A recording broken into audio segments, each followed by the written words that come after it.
What's going on, Hokie Nation? Welcome to the first ever edition of TSL Today. I'm Giovanni Heater, joined alongside Jake Lyman here from the studio at the gorgeous Corporate Research Center in Blacksburg, Virginia. So what is TSL Today? Well, it's a completely Virginia Tech sports media and analytics student-run show running every Monday, Wednesday, and Friday, giving you everything you need Virginia Tech athletics. TSL Today, episode 1 starts right now.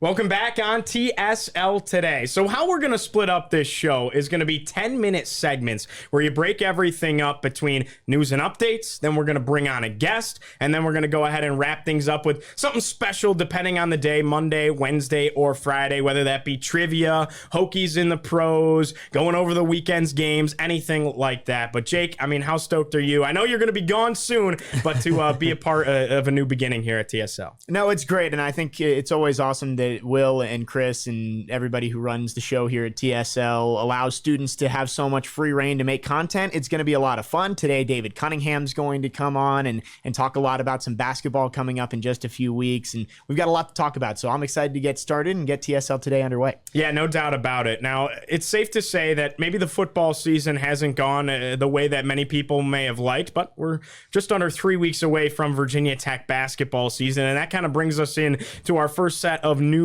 and updates. The women's preseason AP Top 25 poll came out yesterday. Virginia Tech comes in ranked 13th in the country, which is the highest ranking in program history. How about that for the Lady Hokies? Yeah, I mean, Kenny Brooks, he came on the podcast just a few weeks ago and talked about this team, and it just seems like there's not a lot of drop-off from last year's squad that was a 5 seed and almost was able to host a regional in the NCAA tournament. So you have that core of Georgia Amor and Elizabeth Kitley and Kayla King and Kiana Traylor. And then you bring in those transfers, Taylor Soule, who's an All-ACC player at Boston College, and Ashley Owusu, an All-American at Maryland.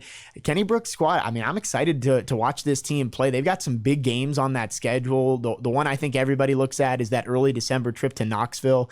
Tennessee, I want to say, is a top 5 team in that preseason AP poll. So I'm excited to see what this team can do. I know everybody gets into men's basketball and what that team can do coming off an ACC championship, but I think the squad in Castle Coliseum to watch this winter is probably going to be the women's team that could make a run in the NCAA tournament. I think there's no doubt about that, and I think the big question mark everyone asks, well, how do you replace Asia Shepherd? Obviously, she's playing in Las Vegas right now in the WNBA, just won a championship, by the way, as a rookie. And I think that there's a lot of pieces that can kind of filter in where Asia Shepherd was. And to be quite honest, in some ways, her production kind of fell off her senior year, and not necessarily because she did anything wrong, just because there were so many other people on the court that could contribute. Yeah, you're right. Asia Shepherd, when she first showed up at her freshman year, she didn't play as much, but then once she got into the rotation, the starting lineup, she was the player for Virginia Tech that they went to. If they needed a big shot, it was Asia Shepherd. But now you've got players like ACC Player of the Year, Elizabeth Kitley, who is probably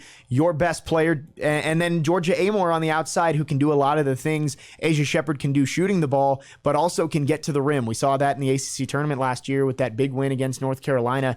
So having those two complementary pieces probably dropped the stats for Shepherd a little bit, but maybe help the team a little bit more. And I think Ashley Owusu, who I mentioned, the Maryland transfer, I think she's going to fill that role pretty well, can be that complementary piece to Georgia Amor and Elizabeth Kitley and Kayla King and Taylor Soule. That starting 5 right there, I think, can compete with almost anybody in the country. And I think it's going to be a lot of fun to watch that squad, especially with the depth they have this season.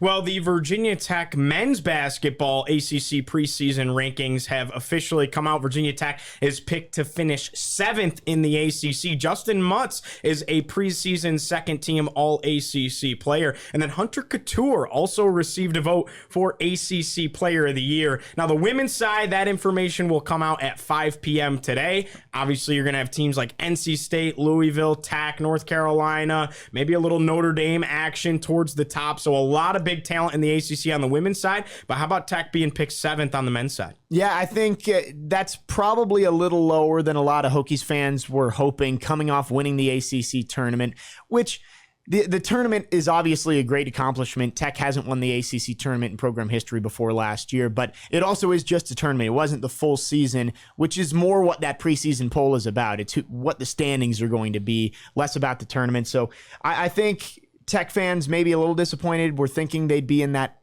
5 range, maybe a little bit higher, but I think that's about right. They got a first place vote, which I think shows a lot of respect for Mike Young from a member of the media, saying that they think that Mike Young's team could possibly be the best team in the ACC. And how about Hunter Couture getting that vote for ACC Player of the Year? Armando Bacot ran away with it, which I think was expected. But Hunter Couture, when I saw the all ACC teams come out, I think I saw Justin Mutz and I said, all right, that makes sense. And I wondered how far outside of that top 10 players that Hunter Couture was listed. Makes you think that he got an ACC Player of the Year vote. I think he probably was in that honorable mention ACC kind of range right in there. Yeah, I think there's no doubt about that. And kind of piggybacking off of what you said, kind of 2 thoughts about that.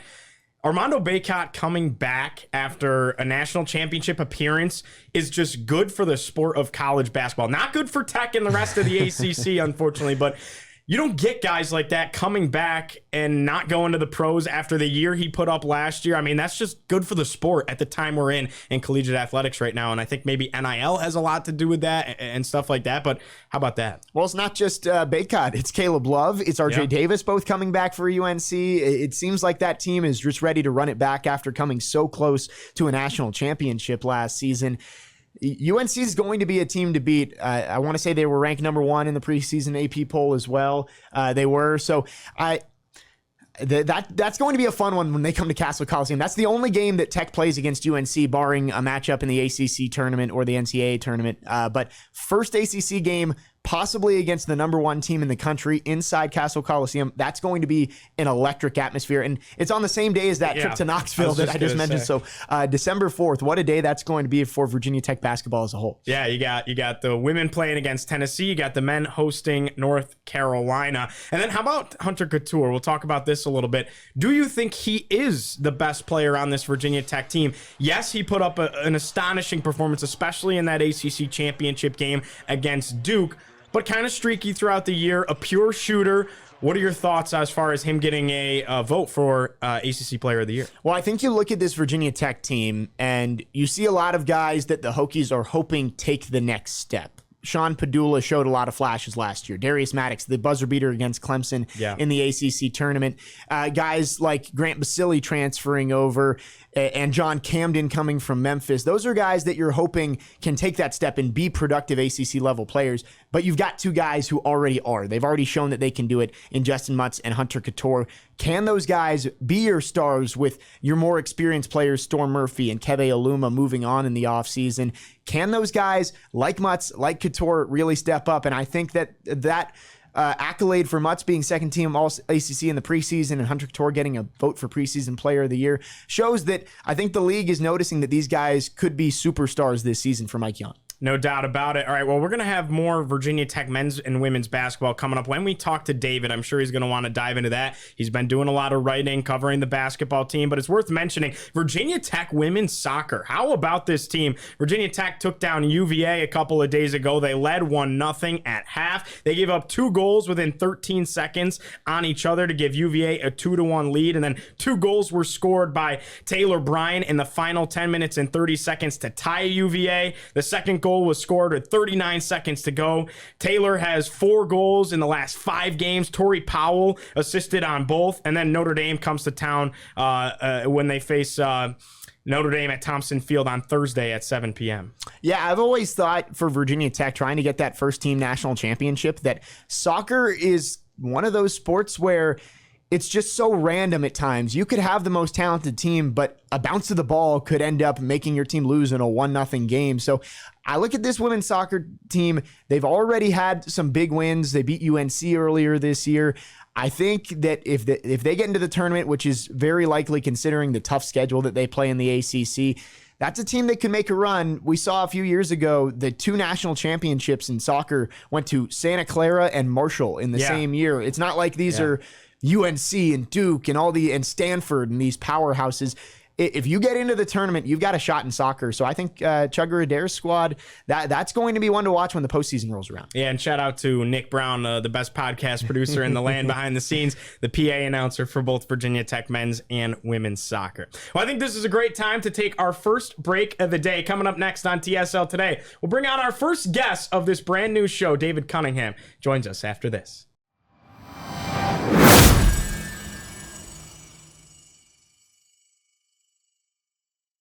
Welcome back here on TSL Today. It's a gorgeous day in Blacksburg to be talking Virginia Tech athletics, and we are joined by David Cunningham. David, how you doing? I'm doing well. Appreciate you guys having me on. Yeah, absolutely. The inaugural episode of TSL Today. Now, David, we wanted to talk a little bit about your trips to Charlotte for the ACC Men's and Women's Basketball Media Day. What was that like covering that on the road? Yeah, I think it's always great when you have a chance at the beginning of the year. They do it for football and they do it for basketball, where you can go down to Charlotte and kind of chat with all of the football players in August when that happens, and the men's and women's basketball players. And it's always great because the basketball players are so laid back, so chill. It's very just go up and chat about anything. And I had a chance to get some good stuff from Kenny Brooks and Georgia Amore and Elizabeth Kitley on Tuesday when the women had their thing. And then the next day was the men's, and it was Mike Young and Justin Mutz and Hunter Couture.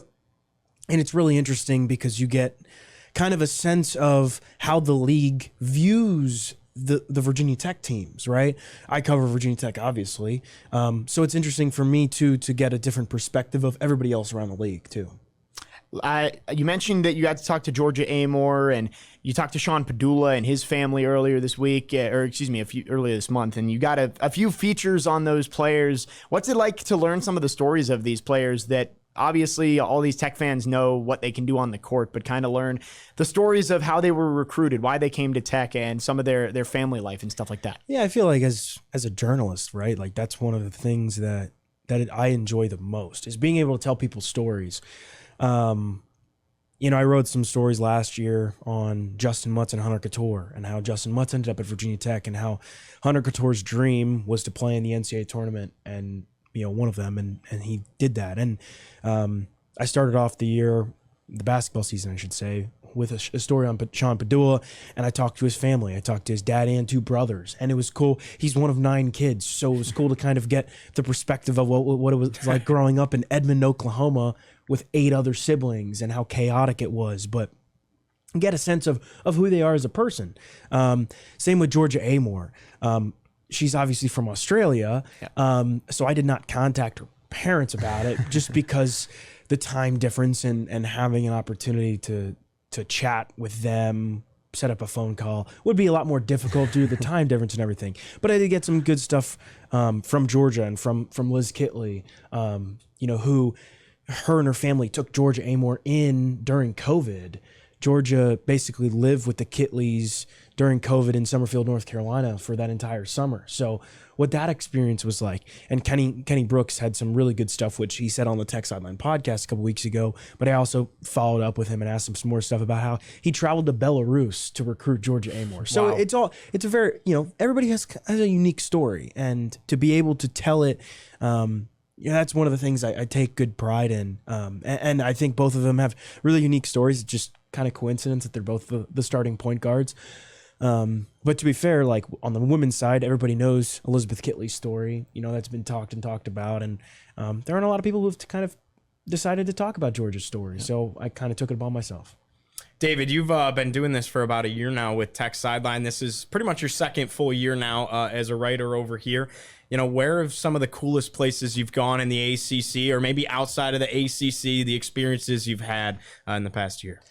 Well, I would say flying to Miami last year to cover Tech football, that was interesting. I've been to Miami, Fort Lauderdale, the area before, but to go down there by myself was interesting. It was much warmer, though it was rainy, than Blacksburg. I will say, though, like getting a chance, and the things I love, and you kind of mentioned at the beginning, getting to go and be in the environments with everybody else in the ACC. Those are some of my favorite things. And so getting to go to Greensboro last year, I love Greensboro. The women's basketball tournament was fantastic. And then getting to go up to Brooklyn last year. I had never been to New York until I went up in December for the Pinstripe Bowl to cover Virginia Tech football. That didn't go well, but it was a great time getting to see New York, all the landmarks and all the cool places for the first time. Went to the Statue of Liberty and all that stuff, and but then I got to go back in March for the ACC tournament, right? And Virginia Tech won the men's basketball ACC tournament, so that was really cool. So lots of cool stuff. Getting to cover games in Cameron Indoor is always really cool. I'm trying to think where else have I been. I enjoyed West Virginia football when I went last year. I thought that was such a unique environment. But yeah, kind of all over the place. Like Dayton last year for men's basketball, that was kind of a crazy place to cover a game just because you're sitting on the floor and the student section's like right on top of you. But a lot of cool places. That's awesome. I think you can vouch maybe Acrisure Stadium at Pittsburgh. As far as where I've gone, that was some of the most fantastic hospitality, press boxes, radio booths that I've ever seen. I mean, it's an NFL stadium. That was pretty awesome. Yeah, probably the best press box I've ever been in. Miami, Hard Rock Stadium, it was all right, but I think Pittsburgh, especially like the scenery with the three rivers right there, kind of blows you out of the water. Yeah, no doubt about it. Well, we already talked a little bit about the ACC men's basketball preseason poll, the women's team getting their highest preseason ranking in program history. What's your take on where the men ended up? In the 7th spot in the ACC, kind of middle of the pack. Do you think that's a little bit too high, a little bit too low for that team heading into this season? I had Tech at 6 when I voted, so I think it's probably fair. Look at it this way. Everybody knows what North Carolina has coming back because North Carolina returns 4 starters. Everybody kind of gets a sense of what Duke, it's a lot of freshman talent, but everybody kind of gets a sense of what Duke has, what Virginia has, what Miami has, what Notre Dame has. I think Tech has some of the biggest question marks in the ACC because you return 3 guys, but only 2 starters. And had Justin Mutz come back, the only starter returning would have been Hunter Couture. Yeah, so with Mutz back, it's Mutz and Couture. Padula slides into a new role as a sophomore. How's he going to handle the new role? Yes, you bring in Grant Basile. That's great. Darius Maddox, his role's elevated. But I feel like there's a lot of question marks around this team. And you got to remember, Tech finished 7th in the ACC regular season last year. So it's not like Tech's being picked any different. It's kind of like, all right, you bring back a lot of a lot of new pieces. We think you're going to be pretty good, but you've got a lot more things to answer than everybody else above you. I picked Tech 6th. I have Florida State lower, which is why I dropped Florida State to 8th, I think. But I think Tech can be better than a lot of people think. But I also think it's kind of just, Tech finished 7th last year, was picked 6th. Tech underachieved in the eyes of the media last year. And if it wasn't for 4 fantastic days in Brooklyn, may not have made it. Probably wouldn't have made the tournament. Wouldn't have made the tournament. It would have been a disappointing year. So I can understand why everybody picks Tech 7th. Wait and see with a lot of those new pieces. And I think Tech has a chance to prove itself early on. ACC opener, December 4th, North Carolina comes to town. That's a big test. A lot of chances for Virginia Tech to kind of put the pieces together early. David, I have a question for you. What kind of a role do you think the freshman Rodney Rice is going to play into this equation? Obviously, you have Maddox starting probably at, what do you put him? Maybe the 3. Hunter's probably going to be the 2. Padula the 1. You think Rodney Rice is kind of that second point guard? Yeah, I think so. Mike Young said at ACC Media Day last week that when he recruited Rodney Rice, he was thinking, okay, Rodney Rice is a 2 guard who can play the 1. And when Rodney Rice got to Blacksburg, he said, no, Rodney Rice is a 1 who can play the 2. He had ankle surgery over the summer, so Mike Young wasn't sure, and he didn't want to estimate on, didn't want to give any timeline because he's not sure when Rodney Rice is going to be back. But I do think when he gets back, he's a piece that can help Virginia Tech. And instead of what maybe would have happened and has happened in the past, where when you only have one option at point guard, whether it was Wabisa Beatty or Storm Murphy last year, Sean Padula handled a little bit of it, but when Padula couldn't play, Hunter Couture had to handle the ball a little bit. And while Couture can do that, it's not his most comfortable spot. So I think when you have Rodney Rice there, I don't know if you'll see him and Padula on the floor at the same time a lot. But I do think he will be able to give Padula a breather. And maybe, to be honest, take over some of those ball handling roles when you can slide Padula maybe over to the wing a little bit and let him play a little bit off the ball. But I do think Couture is going to be freed up a little bit more, and he won't have to necessarily handle the ball as much, which that's huge. Frees up your ACC tournament MVP. So I think that's pretty big. Right. I'm still not sure how much of an impact he's going to have. We got to observe open practice last Friday, and he's obviously over on one of the machines. Still trying to get healthy. But I do think when he is healthy, he can have a pretty big impact. Last thing here for you, David. The women's team, we said 13th highest preseason ranking in program history. Is this a team that could really make a run? We talked to Kenny Brooks, and he feels really confident about what his team can bring this year. Manny championship good? I always say temper your expectations. I think this Virginia Tech team can be really good. I think this is probably the best Virginia Tech team in program history, just with the talent that's on the team. Elizabeth Kitley, Ashley Owusu, Taylor Soule transferring from Boston College, without counting Georgia Amore and Kayla King and Kayana Traylor. Georgia's so good too. Yeah, and there's just a plethora of talent. They've got more depth this year, barring injury, knock on wood. This team is going to be really fun to watch, and I think the pieces have to come together. I was just looking up, doing some research. Tech has 8 games against ranked teams this year, from teams that were ranked in the preseason poll. 5 of those are at home. So the 3 games on the road are at NC State, at North Carolina, and at Tennessee. That's brutal. So, but you get 5 of those games at home. You get North Carolina at home once. You get NC State at home once. You get Notre Dame, Louisville, and Nebraska in the ACC Big Ten Challenge at home. You've got a lot of chances in front of your home crowd, the Castle Guard, to kind of make an impact. What are you going to do? And I think there have been times last year where, like Virginia Tech going on the road and losing to Liberty. That was a game that in the end didn't really matter. Tech learned from it, but you can't have those slip-ups if you want to be a team that's going to compete. And I think the team chemistry, the mindset's in the right place. I'm very interested to see come November 7th, a Monday. What, less than 3 weeks away? It was 3 weeks from Monday. Yeah, less than 3 weeks away. How Virginia Tech and how the pieces mesh. Kenny Brooks both he and Mike Young are going to have a lot of fun trying to figure out who they have to sit on the bench because they've both got a lot of talent. Well, I think we're all going to have a lot of fun watching these teams. So I think on TSL today, it's a good time to kind of call out our fans, show up in Castle Coliseum and support this women's basketball team. Let's pack that place. It doesn't seat that many, so let's pack that place and support a really true national contender on the women's basketball side of things. David, thanks so much for being on with us. When we come back, we're going to be talking about the Hokies in the pros and give some of our picks for the biggest games of the weekend across the ACC for football after this on TSL Today.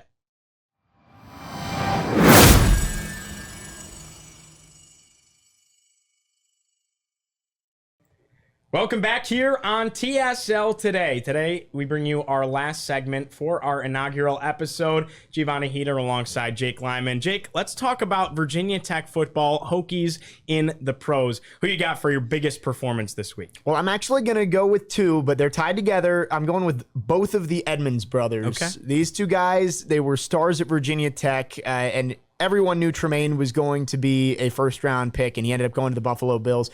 But then Terrell, surprisingly, went in the first round, too, to the Pittsburgh Steelers. And he's had kind of an up-and-down career in Pittsburgh, while Tremaine has been steady, one of the best linebackers in the league. But both had really great games on Sunday in some big spots, too, both facing future Hall of Fame quarterbacks, most likely MVP quarterbacks.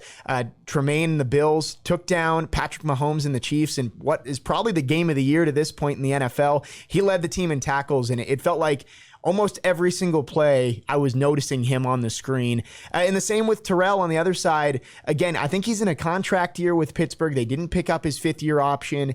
He really has to play if he wants to either get extended with Pittsburgh or find a new home somewhere else and get a big contract. And he led the team in tackles for the Steelers as well and took down Tom Brady in a huge upset in Pittsburgh. So I'm going with both the Edmonds brothers. They both showed out on Sunday, and I'm looking forward to seeing both of those guys get paid in the future. That's fair. That's fair. I think we can do sets of brothers for Hokies in the pros when that comes an opportunity. Well, I'm going to go with Khalil Herbert, and it's kind of the obvious choice here. 7 carries for 75 75 yards, which doesn't necessarily jump off the page, especially because earlier this season, he had a game where he went ahead and had over 100 yards, 157 yards on 20 carries. Obviously, the one back Montgomery was hurt in that game, so it allowed Herbert to have that opportunity to step up. But against Washington on Thursday Night Football, what really jumped out to me was the 64-yard rush. Almost got into the end zone, just couldn't quite get there, got tackled and tripped up at the last moment. But regardless, still a big burst of speed. He showed his shiftiness and did what he did great for Virginia Tech for that year he was here. Well, 75 yards may not jump off the page initially, but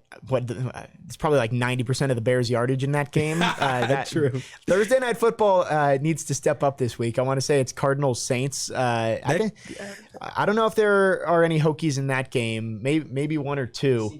Lacita Smith is on the Cardinals. Yes, that's true. Thank you, Carter Hill. Carter Hill in the background giving us some help there.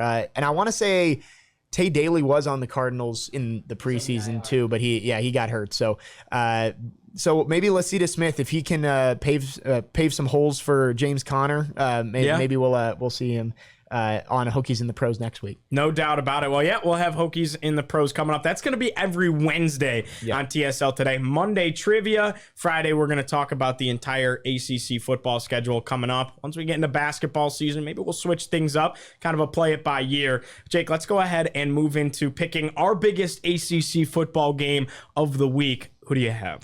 Well, there's an obvious one, and I'm going to save that one for you. I'm going to let you talk about the Atlantic because I am just a sucker for Coastal Chaos. And this year, the final year of Coastal Chaos, I want to look at what could be kind of an elimination game in the Coastal. UNC looking like they might run away with it.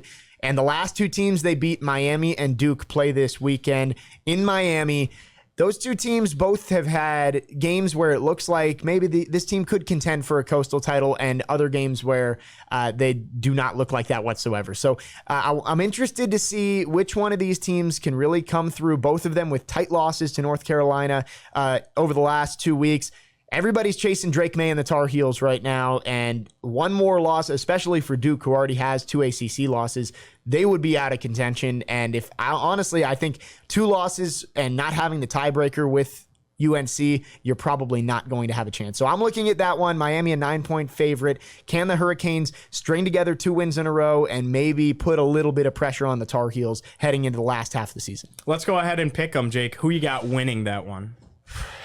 You know what? I'm going with Duke. Okay. Miami has not impressed me all that much ever since that game against Texas A&M when they played the Aggies tight, which was a big matchup at the time, but neither of those teams have really looked all that good since that game. Miami's lost to Middle Tennessee. I'm going with Duke. I think they've impressed me enough, and Riley Leonard at quarterback has been good enough for the Blue Devils to make some plays. I'm going with the Blue Devils to pull off the upset in Coral Gables on Saturday. All right, well, I will it's hard to argue with your point, no doubt about it. I think this is kind of one of those 50-50 toss-up type games. I'm going to go Miami because of the fact that they're at home. Granted, Hard Rock is not much of a rockin' atmosphere by any means. But I'll go Miami just for the fun of it. And Jake, I appreciate you letting me talk about my team. I saw that Tech Sideline fans were making fun of me for always talking about Cuse, but born and raised in Syracuse, New York. So I'm going to try and put my biases aside here. 14th ranked Syracuse on the road in Death Valley, taking on the number 5 ranked team in the country, the Clemson Tigers. Probably the biggest ACC game since, it feels like we repeat this every week. Who's playing Clemson? You had Wake Forest Clemson. Then you had NC State Clemson. Now you have Syracuse Clemson, but both teams stand at undefeated. Cuse is 6-0 for the first time since 1987. Clemson is 7-0, and they hold a 30-plus game win streak at home in Death Valley. They have not lost in that long at Clemson Memorial Stadium. What a big game in the Atlantic that really is going to be the determining factor whether Clemson's going to the ACC championship, because there's not really anybody else left that can contend if they beat Syracuse, or if Syracuse is going to stir the pot here.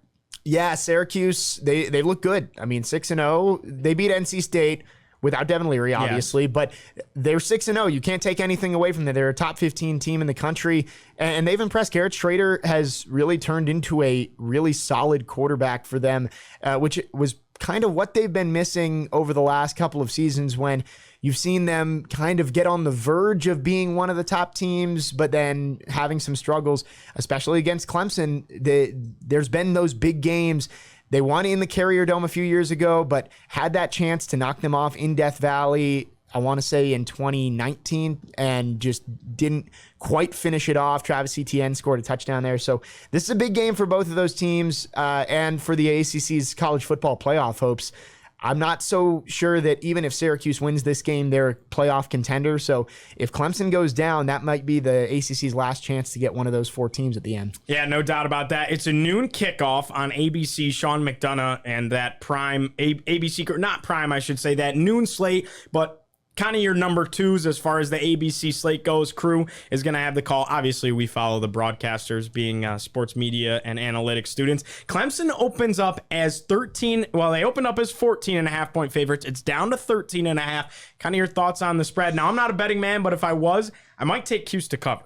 Yeah, that's an interesting line to me. Clemson, I would definitely say Clemson's going to win the game straight up. You can't pick against the Tigers in Death Valley.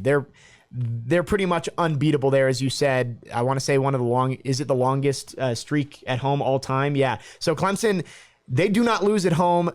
Even though Syracuse is 6-0, I still think the Tigers get it done, but I would not put it past the Orange to at least keep it within 2 touchdowns and maybe cover that spread. Syracuse has kind of been decimated with injuries on the defensive side of the football. A couple of scary situations where guys go down last week. Sean Tucker went down for a second, starting running back who came in as a Heisman preseason contender. He's going to be fine. He played the rest of the game, just an owie. But then you had Michael Jones go down. He comes back. He's one of the premier linebackers in the ACC. And Garrett Williams right now, corner, who's looked at as a first-round draft pick out of Syracuse. He did not play the rest of the game after going out. He put his street clothes back on for the second half, but he is listed in the depth chart as the number 1 corner. Dino Babers said he'll be locked and loaded, ready to go in Death Valley. So that's huge if you're Syracuse. Now, this is a game that has been close pretty much throughout ACC, Syracuse joining the ACC. Again, Syracuse beat them in the Dome in 2017, but you look after that. They lost the next year at Clemson. 27-23 was the final. They led it the whole game. Then they had a mishap. That was an off year for Syracuse. Lost 41-6 in the Dome. After that, kind of a close game, 47-21 the final. And then last year up in the Dome again, 17-14, Clemson beat Syracuse at the last second. So these two teams have had some close games. Yeah, Syracuse plays them tight. It just, outside of that win in the Carrier Dome, haven't been able to get over the top. This is the year you're 6-0. Dino Babers and Syracuse can really put themselves. You win this game, you're a top 10 team in the country at 7-0 with a premier win over a top 5 team. So that is a huge game. But like you said, Clemson, they've run through basically the entire ACC Atlantic over the last month, playing Wake and Boston College and NC State. And then last week played Florida State. They're trying to complete that little run through it, take down Syracuse, and really start to run away with the Atlantic. No doubt. As everyone knows, Tech has a bye week this weekend. Jake picked Clemson. I'll be the devil and picks Syracuse. Well, that wraps things up for today on our brand new show, TSL Today. Jake, your final thoughts on our inaugural episode? I love it. It's going to be a lot of fun. We're going to get a lot more students involved on set, get more students involved producing. So it's going to be a lot of fun. And I'm hoping Tech Sideline fans enjoy getting this little 30-minute clip of news, talking with guests, and just some fun things that we can do at the end of the show every week. Yeah, so we're going to be sad to see you go in a couple weeks here, Jake, but can't thank you enough for being a part of a new beginning right here on TSL. Thanks so much for tuning in. Stay tuned. We're going to go ahead and kind of review things on Friday, build it, and we're going to be right back on Monday with a true getting into the flow of things on TSL Today. For Jake Lyman, I'm Giovanni Heater. So long from Blacksburg. We'll see you next time.